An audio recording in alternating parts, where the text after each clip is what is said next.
The Battle of Waterloo is an event that is extremely important to the history of Britain. The battle took place in 1815, making it clear that there are some difficulties finding primary sources from this specific day. Instead of photos like the ones we would have from the Great Wars, we have statues that commemorate the battle and the soldiers involved. We are left with few remnants of the battle and more room for the mind to wander when it comes to what actually occurred in the smaller details of the war. These statues and monuments will help us put the pieces together and gain a better sense of the memory of Waterloo and its significance to Britain.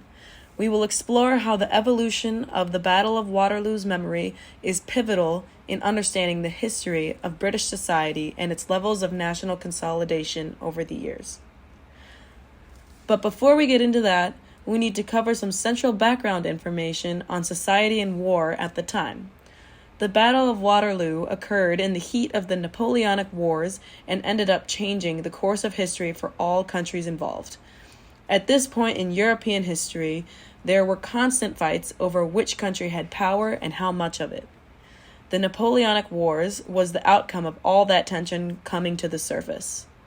From the rest of Europe's view, France was slowly dominating every country that came in contact with them. The Battle of Waterloo was the battle to put an end to it all after 12 years of conflict. In the words of James Vernon, the battle was blatantly a bloodbath where 40,000 British and French troops died. On Sunday, June 18, 1815, Britain and a Prussian army took advantage of Napoleon's strategic faults and defeated him on the battlefield, simultaneously ending the French era of domination. John Booth, from the National Art Library of Great Britain, states that for Napoleon, the Battle of Waterloo was the most momentous and fearful defeat he ever experienced. This was all thanks to British General Wellington's idea to place his soldiers into square formations that easily picked off French cavalry when Napoleon fell for the bait and commanded them to charge. The battle was a close one, but an ultimate display of British strength and grit. British victory opened numerous doors for the country to shift towards fighting to better its own structure rather than fighting other countries. The Congress of Vienna was the first step in Britain's path to power after the battle. James Vernon states that after the peace treaty was created in Vienna, Britain secured new imperial territories like Trinidad, Ceylon, and the Cape of Good Hope, and finally established itself as the dominant power of Europe. Britain had successfully altered the course of its history forever. The importance of this advancement is evident in itself, as it's clear Europe and British history as we know it could possibly be unrecognizable had the battle ended differently. Because the battle and the Congress of Vienna became so clearly important to the foundation of the country, Britain was quick to memorialize the battle and possibly the country's most important victory to date. Again, the Battle of Waterloo took place in 1815, so there aren't any photographs or extremely accurate first-hand images of the battle. In order to memorialize the victory, Britain was left with few options. The most famous statue from the battle is a statue called Lion's Mound. The Lion's Mound Memorial is a glorious, artificial hill that showcases an eye-catching lion statue situated on the peak of a man-made hill in the middle of the historic battlefield. The monument is 141 feet in height and has a circumference of 1,706 feet. This memorial was built soon after the Battle of Waterloo.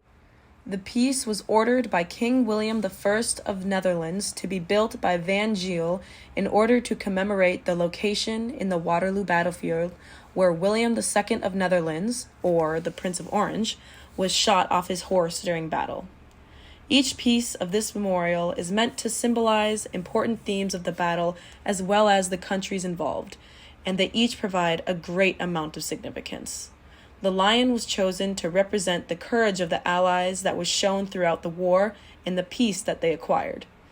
This was the commemoration of the courageous men that put their lives on the line and would have done anything to fight for and better their country.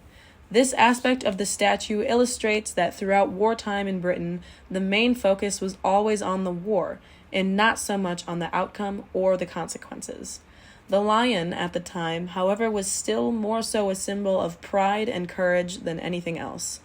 It was commonly found on the crests of both the royal arms of England and the royal coat of arms of the United Kingdom, as well as on the personal coat of arms of the monarch of the Netherlands.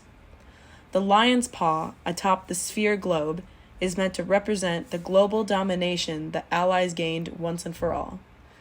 Global domination was a mindset that burdened a handful of countries at the time, especially Britain before its reinvention of the government. This piece of the sculpture is a prime example of the pre-scientific government that Britain has evolved from today.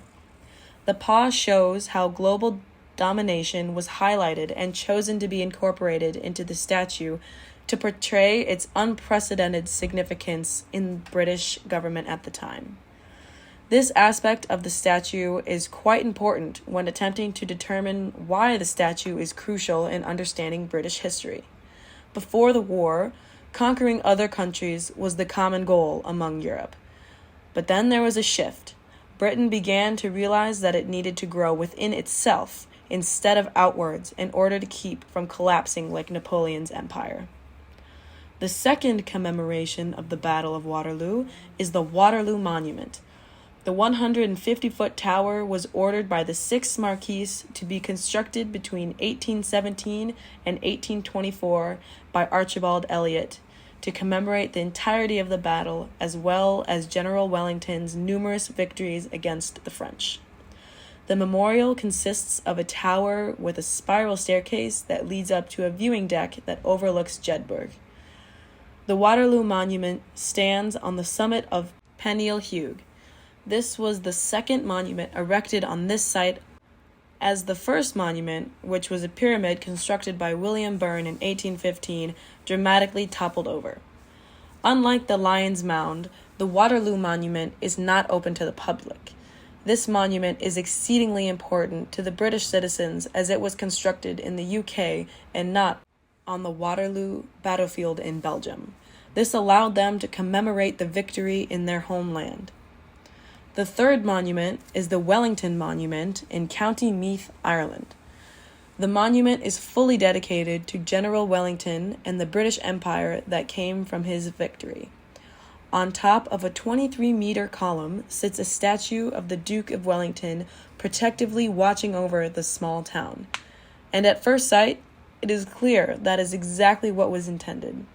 Laura O'Brien, a native of the town, states that the town of Trim wanted to commemorate their faith and thankfulness to the Duke that provided them with 8 years of representation and assistance in founding of the town. All of these monuments are meant to represent a major turning point in British history in which the country was able to free itself from other burdens in order to turn its focus inwards. The statues were built in 3 different countries to remind British citizens and non-British citizens about the meaning of Waterloo and what it meant for British power at the time.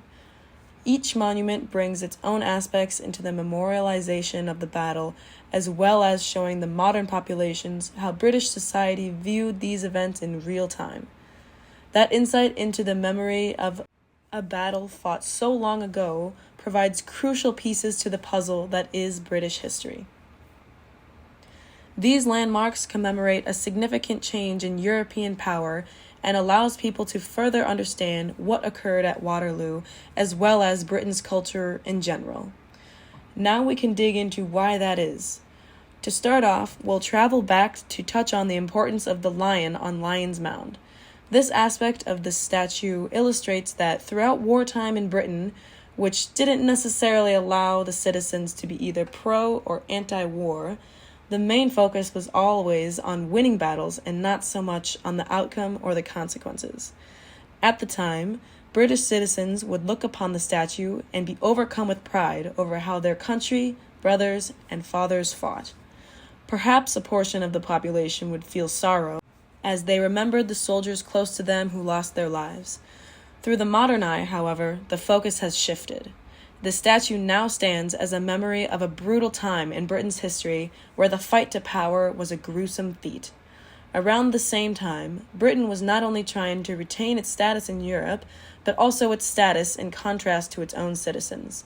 James Vernon explained how public hangings were utilized to keep the public in their place, and how by 1800 there was 200 a year in England and Wales alone, as opposed to just 3 hangings a year in Scotland, and these were a fraction of those actually sentenced to death.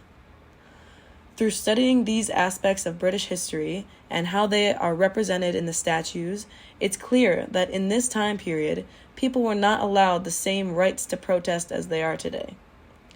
Understanding the relationship between the government and the people in this time period is essential to understanding their modern relationship as well.